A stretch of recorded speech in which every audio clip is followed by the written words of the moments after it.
Oi, bem-vindos! Vamos começar o Noticiário Tortuga e falar da pecuária de excelência do Brasil, que avança com os sistemas integrados e como andam as influências do dólar no setor. Em 8 segundos eu volto.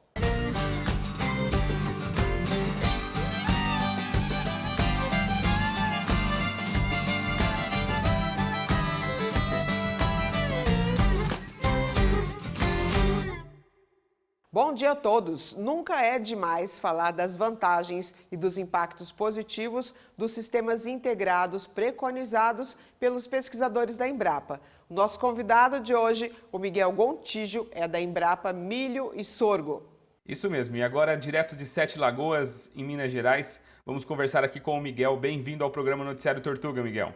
Muito obrigado, agradeço o convite para participar do canal do Criador e falar sobre esse tema, né, que a gente acha bem interessante, que é a integração lavoura, pecuária e floresta. A gente aqui agradece pela sua participação e vamos falar aí sobre ILPF, né? Primeiro, eu já gostaria de te perguntar o seguinte, Miguel, por que a ILPF ela reduz aí os impactos ambientais negativos no meio ambiente? Bom, a ILPF, né, ela é uma estratégia que adota várias tecnologias já disponíveis no sistema, mas colocando numa forma organizada e sinérgica. Então, a gente tem vários benefícios nessa integração. E um desses benefícios, uma área desses benefícios, são desses serviços ambientais. Então, a gente tem uma maior eficiência no uso dos insumos, né, que a gente utiliza na propriedade, como fertilizantes. A gente tem uma maior utilização, uma maior eficiência no uso dos recursos naturais, né, milímetros de chuva que caem naquela região, naquela propriedade, luminosidade, o solo, né, o uso do solo. E a gente tem alguns benefícios, como na questão da fixação de equivalentes carbonos. Então, a gente aporta a matéria orgânica no solo, o solo funciona como um dreno de carbono atmosférico, né?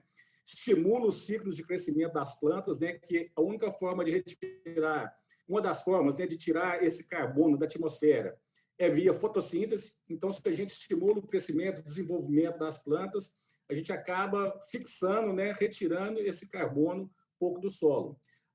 Quando a gente trabalha nesse sistema com o componente arbóreo, a gente tem um benefício na paisagem muito interessante também, que tem a ver com serviços ambientais, com turismo, essas coisas.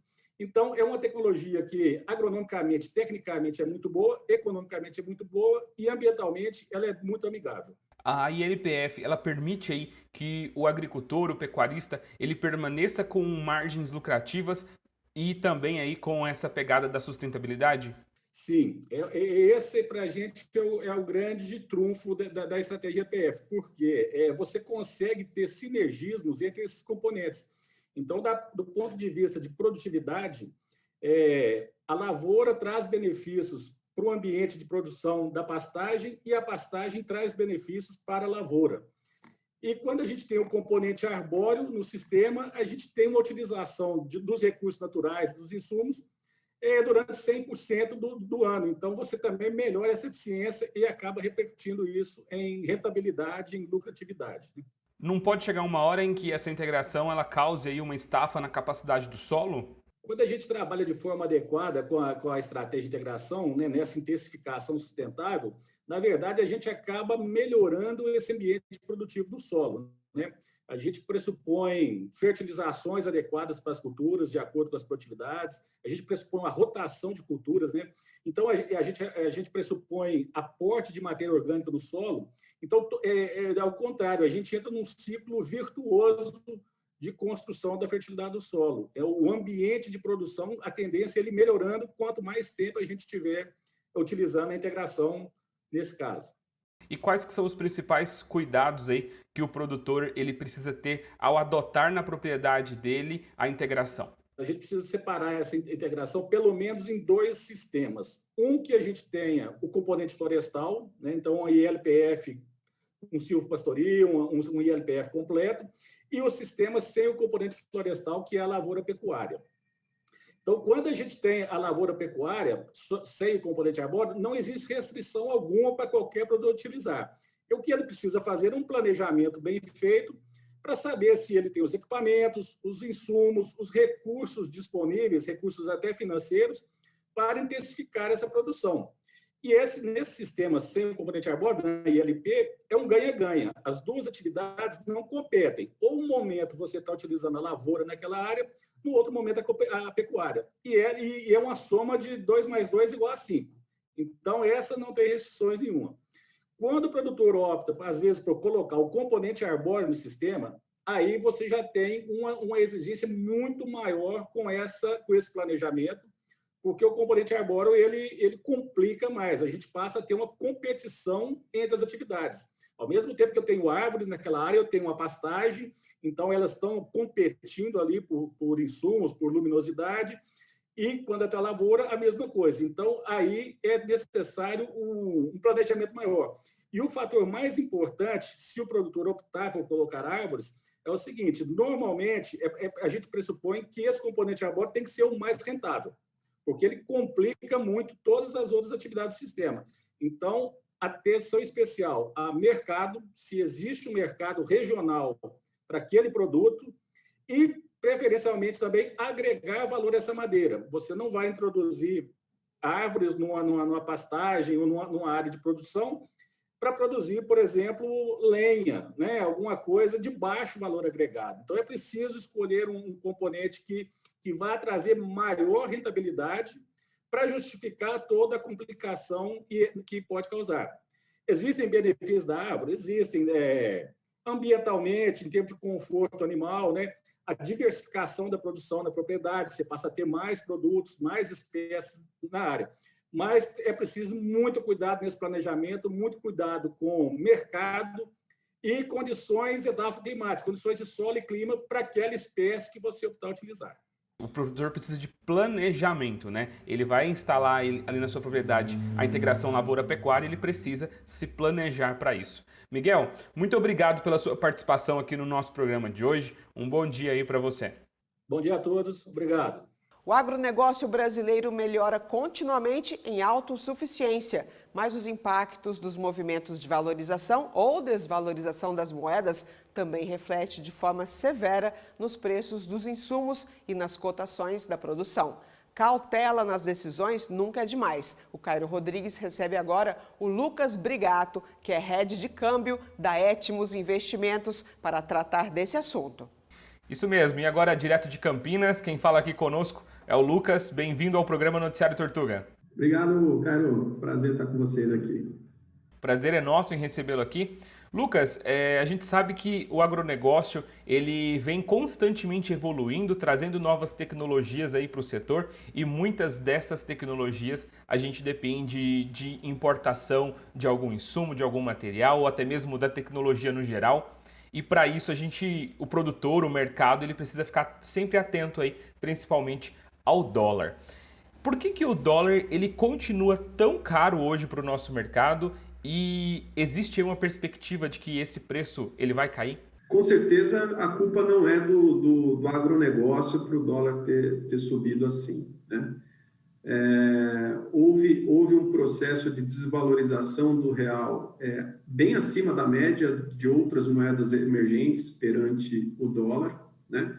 Esse movimento já está começando a ser revertido pelas moedas emergentes dos demais países, porém a gente ainda percebe que o real ele ainda ficou para trás, né? A gente ainda tem um real extremamente desvalorizado perante o dólar, muito em virtude desse cenário de má gestão que o mercado internacional vê com relação principalmente à pandemia. Então, houve uma fuga de investidores internacionais do mercado brasileiro, buscando ativos de menor risco, e com isso a gente tem uma saída de dólares e consequentemente, um aumento do preço da moeda.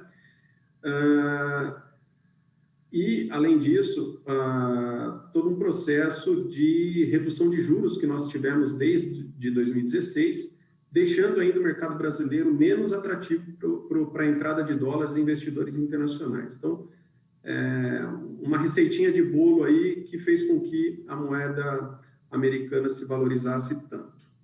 Com relação à queda recente que a gente tem em abril, né, há uma perspectiva de que a moeda americana ela venha a se desvalorizar pelos próximos meses, pelos próximos anos, considerando que esse movimento já está ocorrendo com as outras moedas emergentes, né? O resultado da balança comercial foi um dos pontos que fez com que, principalmente, a gente tivesse essa queda no mês de abril, aí, que nós temos um dólar. No mês de abril, ele perdeu 6,4%. Né? A gente teve aí 40 centavos de queda da moeda. Isso resultou, fruto, né, consequência de um resultado de balança comercial que nós tivemos aí um recorde histórico. E quais são os pontos que o produtor e a indústria, no geral, ela precisa ficar de olho para saber ali o momento exato para investir? Bom, esse mês de abril, né, voltando um pouco no cenário atual, ele criou a tempestade perfeita para que o agronegócio tivesse excelentes resultados, né? Eu digo tempestade perfeita porque existem fatores que eles são inversamente proporcionais, né?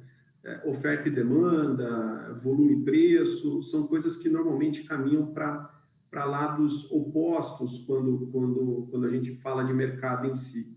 Mas o mês de abril, olha que interessante, né? A gente teve um volume de produção, né? Um início de produção extremamente elevado, né?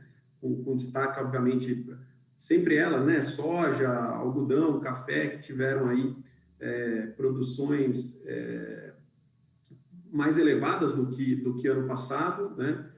A soja 43%, o algodão 113%, o café 27% com relação a abril do ano passado, né? A venda desses produtos.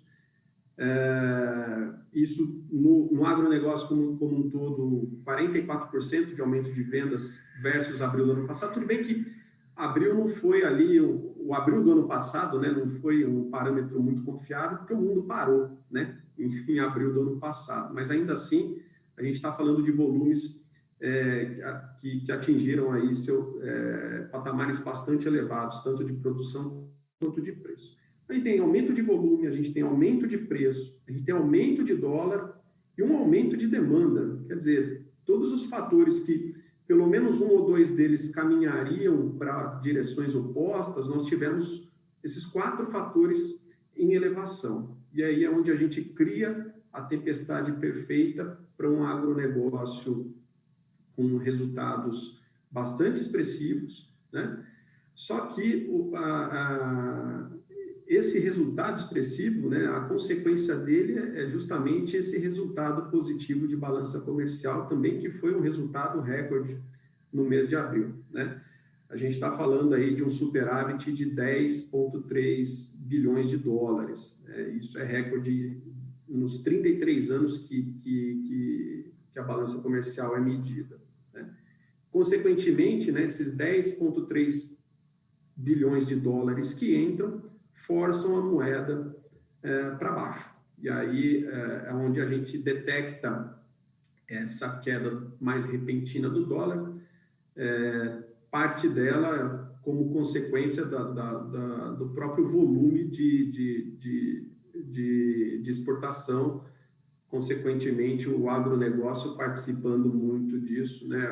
O agro, o minério de ferro, os commodities em geral, participando muito disso. Ou seja, o importante é ficar de olho no mercado, sempre atento a todas as informações e procurar fazer aí a melhor estratégia possível, fazer a melhor gestão possível dentro do seu negócio, né?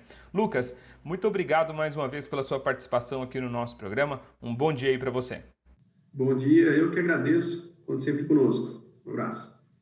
O Noticiário Tortuga está terminando. Siga as nossas redes sociais. No perfil @tortuga.dsm tem muito mais informações. E se você quiser rever os quadros e entrevistas deste programa e das edições anteriores, bem como os programas na íntegra, acesse o canal do YouTube. Obrigada pela audiência. Te espero aqui no canal do Criador amanhã, a partir das 8 horas da manhã.